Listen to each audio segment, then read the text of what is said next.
Why do they beg for a second chance, come back all loving, and then turn cold just a few days later?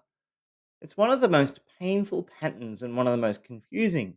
You let them back in because they cried and they said all the right things. They promised they would change. And for a brief moment, you believed it. You saw the dream come alive again. But just days later, it shifts. The insults start, the accusations return, the coldness creeps in, and you're left wondering what just happened. This is the hoover and discount cycle. But understanding why they do it can actually help you step out of the fog. So, why do they do it? Well, first, it's control.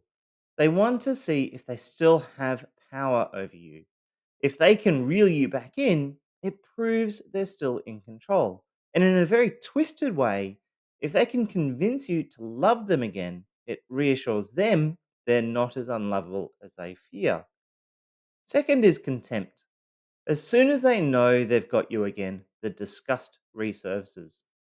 Your loving them despite their behavior becomes something they use against you. If you're still here, they think you must be weak. They hate themselves for what they've done and they hate you for accepting it. Third is entitlement. They believe that if you took them back, then their grip on you is stronger than ever. So they treat you worse. Each cycle devalues you more. The worse the treatment, the more power they believe they have. We also need to talk about what's happening in you during this cycle. First, there's hope. When they return with softness and apologies, it taps into your deepest longing for things to be different. You see the dream come alive again. That's not your weakness, that's your heart, but it's also a trap.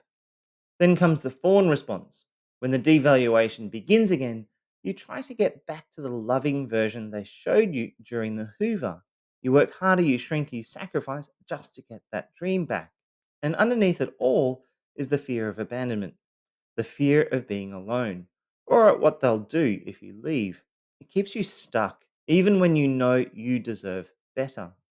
This is a cycle of abuse, but it can be broken.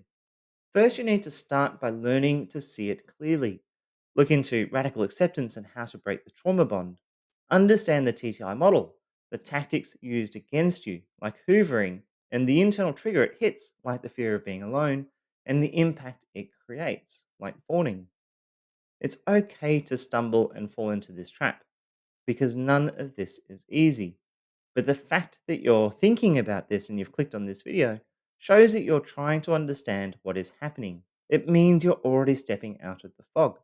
You're not broken, you're not weak, and you're waking up. And no matter how many times you're being knocked down, you can stand again.